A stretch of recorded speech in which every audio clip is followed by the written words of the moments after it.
సత్కర్మలతో సౌజన్యంతో ఒకరికి ఒకరు ఆదర్శం కావాలి. సత్కర్మలతో సౌజన్యంతో ఒకరికి ఒకరు ఆదర్శం కావాలి.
ఓం శాంతి. మధురమైన పిల్లలారా, యోగము అగ్నితో సమానము. అందులో మీ పాపాలన్నీ కాలిపోతాయి. ఆత్మ సతో ప్రధానమైపోతుంది. కనుక ఒక్క తండ్రితో యోగములో ఉండండి. ప్రశ్న: పుణ్యాత్ములుగా అయ్యే పిల్లలు ఏ విషయంలో చాలా గమనం ఉండాలి? జవాబు: ఎవరికైనా ధనం దానం చేయాలనే విషయంలో పూర్తిగా గమనం ఉంచాలి. ఎవరికైనా ధనం దానం ఇచ్చేటప్పుడు వారు పోయి సారాయి మొదలైనవి తాగితే, చెడు కర్మలు చేస్తే ఆ పాపం మీపైకి వస్తుంది. ఇప్పుడు మీరు పాపాత్ములతో ఇచ్చిపుచ్చుకోవటం చేయరాదు. ఇక్కడ మీరు పుణ్యాత్ములుగా అవ్వాలి. పాట: వారు మాతో ఎప్పుడూ విడిపోరు. ఓం శాంతి. దీనినే యోగాగ్ని అని అంటారు. యోగాగ్ని అంటే స్మృతి వల్ల వచ్చే అగ్ని. అగ్ని అని ఎందుకంటారు? ఎందుకంటే ఇందులో పాపాలు కాలిపోతాయి. మనం తమో ప్రధానం నుండి సతో ప్రధానం ఎలా అవుతామో కేవలం పిల్లలు మీకే మాత్రమే తెలుసు. సతో ప్రధానం అంటే పుణ్యాత్మ, తమో ప్రధానం అంటే పాపాత్మ. ఇతను చాలా పుణ్యాత్మ అని, ఇతను పాపాత్మ అని అంటూ ఉంటారు. దీనివల్లే ఆత్మ సతో ప్రధానం అవుతుందని, పునర్జన్మ తీసుకుంటూ మళ్ళీ తమో ప్రధానం అవుతుందని, అందుకే పాపాత్మ అని అంటారని రుజువు అవుతుంది. పతిత పావనులైన తండ్రిని కూడా మీరొచ్చి పావనంగా చేయమని పిలుస్తారు. పతితాత్మగా చేసిందెవరు ఎవరికీ తెలియదు. పావనాత్మలుగా ఉన్నప్పుడు దానిని రామరాజ్యమని అనేవారు. ఇప్పుడు అందరూ పతితాత్మలే ఉన్నారు.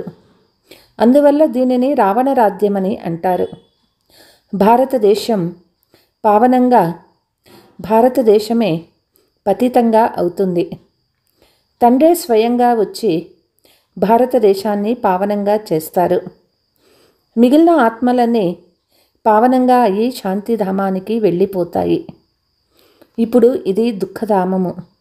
ఇంత సులభమైన విషయం కూడా బుద్ధిలో కూర్చోదు. హృదయపూర్వకంగా అర్థం చేసుకుంటే సత్యమైన బ్రాహ్మణులుగా అవుతారు. బ్రాహ్మణులుగా అవ్వకుంటే తండ్రి నుండి వారసత్వం లభించదు. ఇప్పుడు ఇది సంగమ యుగంలో యజ్ఞము.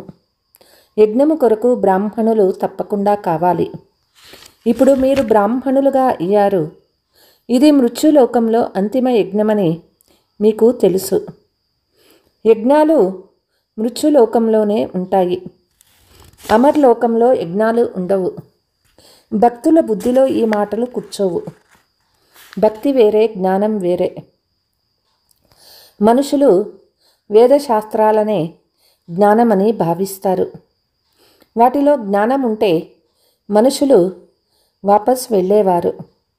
కానీ డ్రామా అనుసారం వాపస్ వెళ్ళరు. మొదటి నెంబర్లోని వారే సతో రజో తమోలోకి తప్పకుండా రావాలని బాబా అర్థం చేయించారు.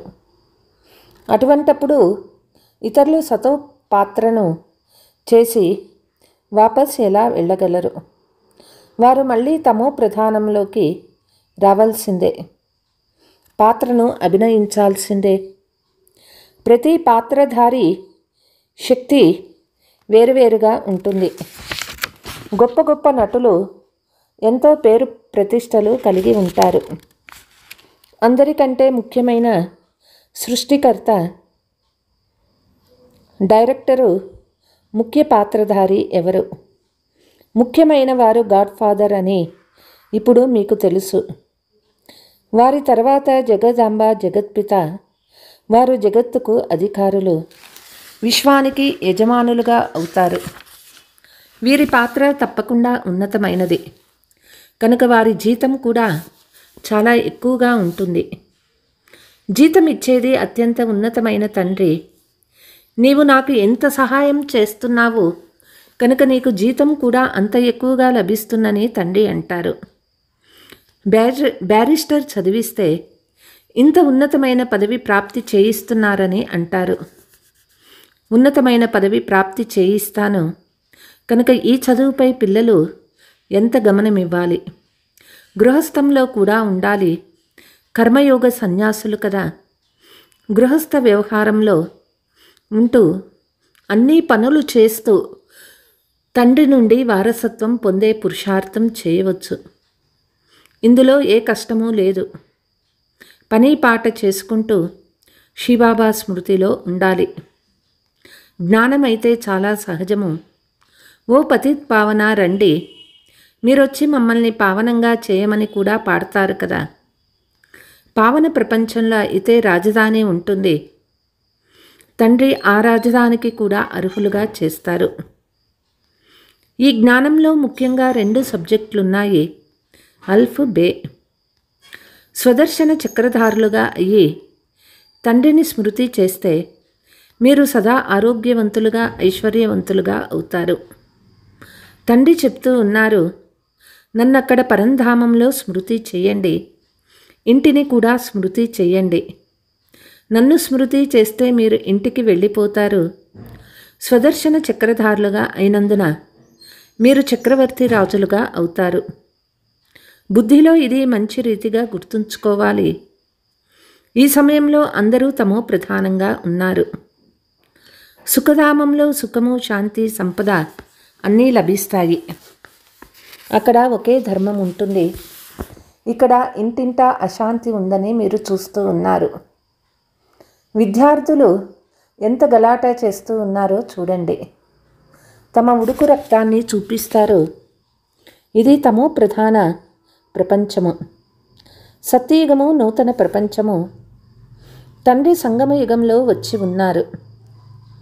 మహాభారత యుద్ధం కూడా సంగమయుగంలోనే. ఈ ప్రపంచం పరివర్తన చెందుతుంది. తండ్రి కూడా చెప్తూ ఉన్నారు, నేను నూతన ప్రపంచ స్థాపన చేసేందుకు సంగమయుగంలో వస్తాను. దీనినే పురుషోత్తమ సంగమయుగమని అంటారు. పురుషోత్తమ మాసము, పురుషోత్తమ సంవత్సరాన్ని కూడా ఆచరిస్తారు. కానీ ఈ పురుషోత్తమ సంగమయుగము గురించి ఎవరికీ తెలియదు. సంగమయుగంలోనే తండ్రి వచ్చి మిమ్మల్ని వజ్ర సమానంగా చేస్తారు. అయితే వీరిలో కూడా నెంబర్ వారుగా ఉండనే ఉంటారు. వజ్ర సమానమైన రాజులుగా అవుతారు. మిగిలిన వారు బంగారు సమానమైన ప్రజలుగా అవుతారు. పిల్లలు జన్మించిన వెంటనే వారసత్వదానికి హక్కుదారులుగా అవుతారు. ఇప్పుడు మీరు పావన ప్రపంచానికి హక్కుదారులుగా అవుతారు. అందులో ఉన్నత పదవి పొందేందుకు పురుషార్థం చేయాలి. ఈ సమయంలో మీరు చేసే పురుషార్థము కల్పకల్పానికి పురుషార్థం అయిపోతుంది. కల్పకల్పము ఇలాంటి పురుషార్థమే చేస్తారని, ఎక్కువ పురుషార్థం జరగదని తెలిసిపోతుంది. జన్మ జన్మాంతరాలు, కల్పకల్పాంతరాలు వీరు ప్రజల్లోనే వస్తారు. వీరు శ్రీమంతులైన ప్రజలకు దాస్తాసీలుగా అవుతారు. నెంబర్ వారుగా ఉంటారు కదా. చదువు ఆధారంగా అంతా తెలిసిపోతుంది. ఈ స్థితిలో మీ శరీరం వదిలేస్తే ఏ పదవి పొందుతారో బాబా వెంటనే తెలుపగలరు. రోజు రోజుకు సమయం తగ్గిపోతూ వస్తుంది. ఎవరైనా శరీరాన్ని వదిలేస్తే తర్వాత చదవలేరు. కొద్దిగా బుద్ధికి తోస్తుంది. శివబాబాని స్మృతి చేస్తారు. ఉదాహరణకి చిన్న పిల్లలు కూడా మీరు స్మృతి చేయిస్తే శివబాబా శివబాబా అని అంటూ ఉంటారు. వారికి కూడా కొద్దిగా లభిస్తుంది. చిన్నపిల్లలు మహాత్ముల వంటి వారు. వారికి వికారాల గురించి తెలియదు. ఎంత పెరిగి పెద్దవారు అవుతూ ఉంటారో అంత వికారాల ప్రభావం పడుతూ ఉంటుంది. క్రోధం ఉంటుంది, మోహం ఉంటుంది. ఇప్పుడు ఈ ప్రపంచంలో మీరు కళ్ళతో ఏమేం చూస్తూ ఉన్నారో వాటిపై మమకారాన్ని నశింపచేయాలి. ఇదంతా శ్మశాన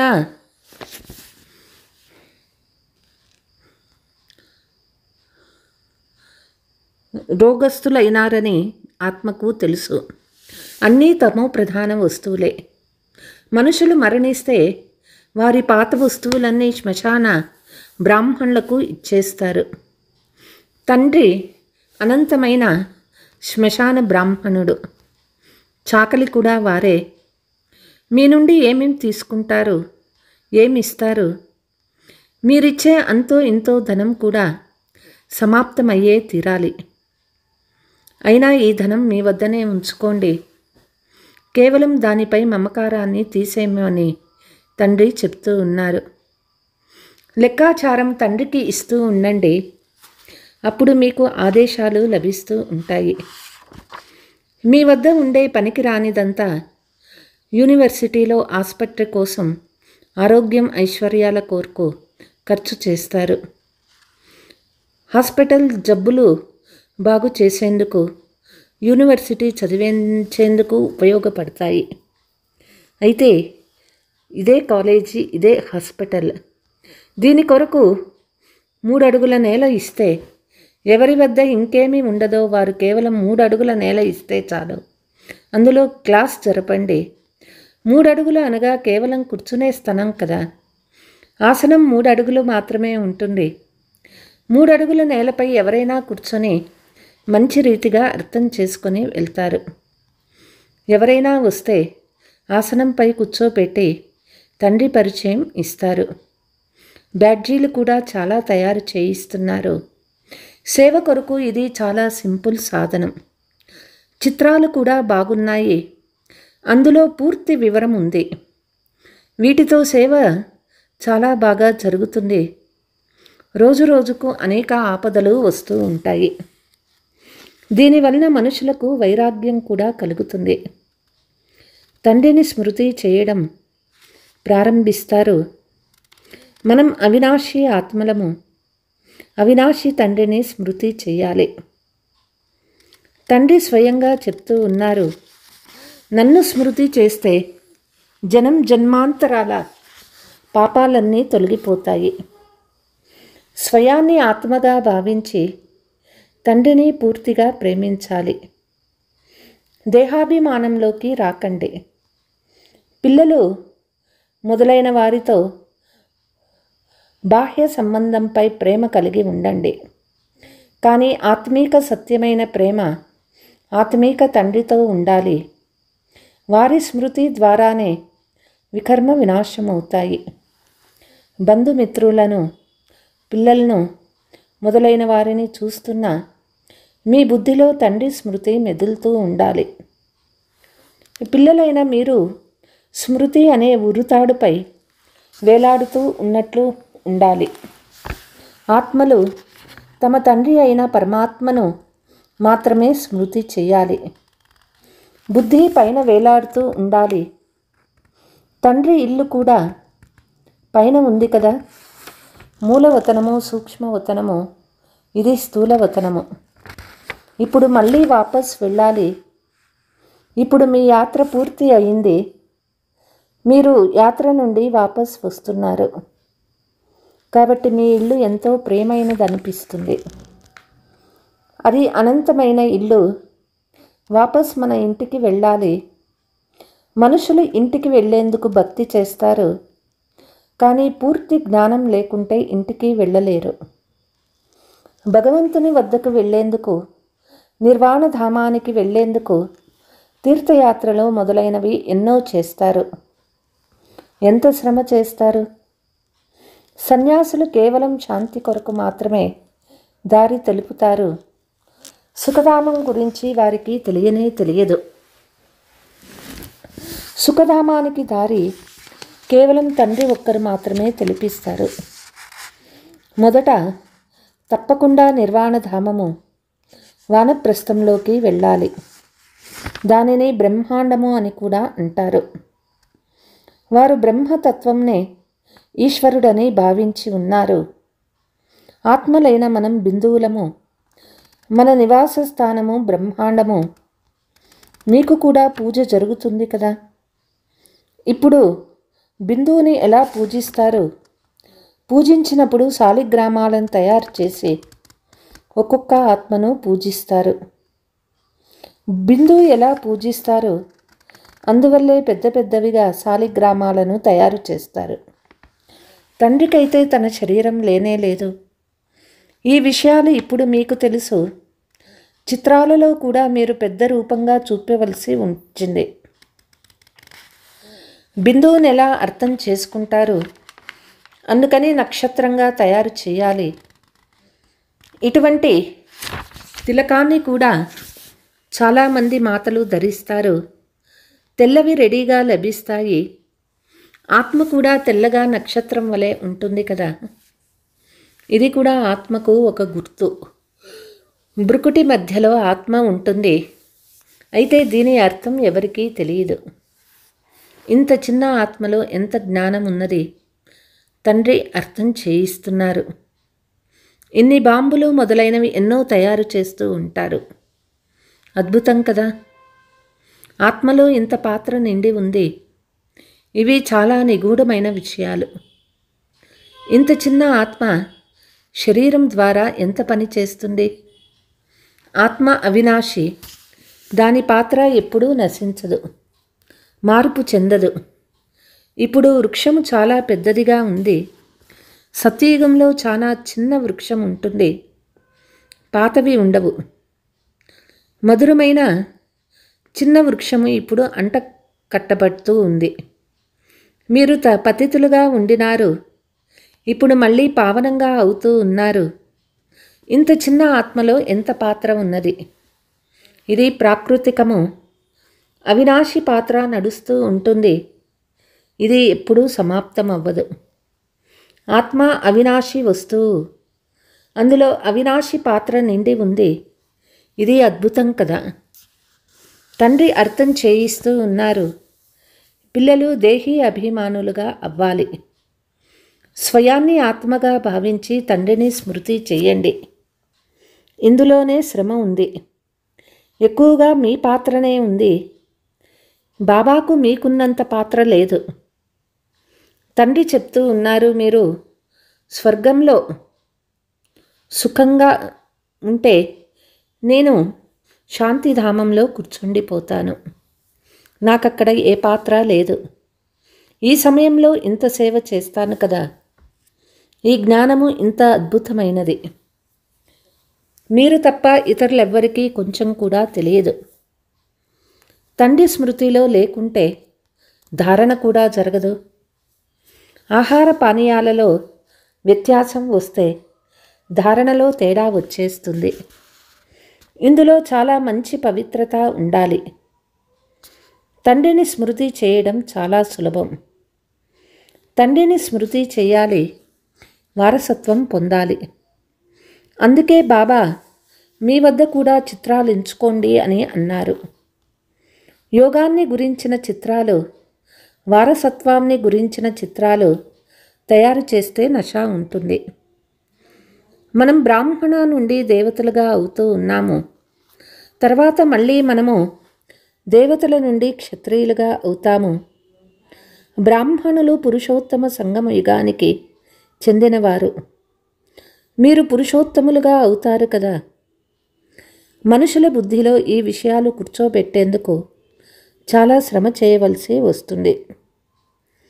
రోజు రోజుకి జ్ఞానాన్ని ఎంతగా అర్థం చేసుకుంటూ ఉంటారో అంత సంతోషం కూడా వృద్ధి చెందుతుంది. బాబా మనకి చాలా కళ్యాణం చేస్తున్నారని పిల్లలు మీకు తెలుసు. కల్పకల్పము మనకు ఉన్నతమయ్యే కళ ఉంటుంది. ఇక్కడ ఉండి శరీర నిర్వహణ కొరకు అన్ని పనులు చేయవలసి వస్తుంది. మేము శ్రీబాబా బండారం నుండి భుజిస్తున్నామని బుద్ధిలో ఉండాలి. శ్రీబాబాను స్మృతి చేస్తూ ఉంటే కాలకంటకాలన్నీ దూరమైపోతాయి. తర్వాత ఈ పాత శరీరాన్ని వదిలి వెళ్ళిపోతారు. బాబా ఏమీ తీసుకోరని పిల్లలకి తెలుసు. వారు దాత. తండ్రి చెప్తూ ఉన్నారు, నా శ్రీమతాన్ని అనుసరించండి. మీరు ధనము ఎవరికి దానం చేయాలనే విషయంపై పూర్తి గమనం ఉంచాలి. ఎవరికైనా ధనం దానం చేస్తే వారు వెళ్ళి సారాయి మొదలైనవి తాగి చెడు కర్మలు చేస్తే ఆ పాపం మీపైకి వచ్చేస్తుంది. పాపాత్ములతో ఇచ్చి పుచ్చుకుంటే పాపాత్ములుగా అవుతారు. ఎంత తేడా ఉంది. పాపాత్ములు పాపాత్ములతో ఇచ్చి పుచ్చుకుంటూ పాపాత్ములుగా అయిపోతారు. ఇక్కడ మీరు పుణ్యాత్ములు అవ్వాలి. అందుకే పాపాత్ములతో ఇచ్చి పుచ్చుకోరాదు. తండ్రి చెప్తూ ఉన్నారు, ఇతరులు ఎవ్వరికీ దుఃఖం ఇవ్వరాదు, ఎవ్వరిలోనూ మోహం ఉంచరాదు. తండ్రి కూడా శాక్రిన్గా తయారు చేస్తారు. పనికిరాని పాతదంతా తీసుకుంటారు. ఎంత వడ్డీ ఇస్తారో చూడండి. చాలా పెద్ద వడ్డీ లభిస్తుంది. ఎంత అమాయకుడు 2 పిడికిళ్లకు బదులు భవనాన్నే ఇచ్చేస్తారు. అచ్చా, मीठे मीठे सिकीलते बच्चों प्रति माता पिता बाप दादा का याद प्यार और गुड मॉर्निंग. रूहानी बाप की रूहानी बच्चों को नमस्ते. हम रूहानी बच्चों की रूहानी माता पिता बाप दादा को याद प्यार गुड మార్నింగ్ నమస్తే నమస్తే. ధారణ. ఇప్పుడు యాత్ర పూర్తి అయింది. తిరిగి ఇంటికి వెళ్ళాలి. కనుక ఈ పాత ప్రపంచంపై అనంతమైన వైరాగ్యంతో బుద్ధి యోగాన్ని తండ్రి స్మృతిలో పైన వేలాడతీయాలి. సంగమ యుగంలో తండ్రి ఏ యజ్ఞంనైతే రచించారో ఈ యజ్ఞాన్ని సంభాళించేందుకు సత్యమైన పవిత్ర బ్రాహ్మణులుగా అవ్వాలి. పని పాట చేసుకుంటూ తండ్రి స్మృతిలో ఉండాలి. వరదానము. ఆది రత్నాన్ని అనే స్మృతి ద్వారా మీ జీవితం యొక్క విలువను తెలుసుకునే సదా సమర్థభవ. ఎలాగైతే బ్రహ్మ ఆది దేవునిగా ఉన్నారో బ్రహ్మ కుమారీలు కూడా ఆది రత్నాలే. ఆది దేవుని పిల్లలు మాస్టర్ ఆది దేవులు. ఆది రత్నాలమని భావించడం ద్వారా మీ జీవితం యొక్క విలువను తెలుసుకోగలరు. ఎందుకంటే ఆది రత్నాలనగా ప్రభు యొక్క రత్నాలు, ఈశ్వరీయ రత్నాలు. కనుక ఎంత విలువైన వారిగా అయిపోయారు. అందువల్లే సదా స్వయాన్ని ఆది దేవుని పిల్లలము, ఆది దేవులము, ఆది రత్నాలమని భావించి ప్రతి పని చేస్తే సమర్థభవ యొక్క వరదానం లభిస్తుంది. కొంచెం కూడా వ్యర్థంగా పోజాలరు. స్లోగన్. ఎవరైతే మోసపోయేందుకు ముందే పరిశీలించి స్వయాన్ని రక్షించుకుంటారో వారే జ్ఞానయుక్త ఆత్మలు అవుతారు. అచ్చా. ఓం శాంతి.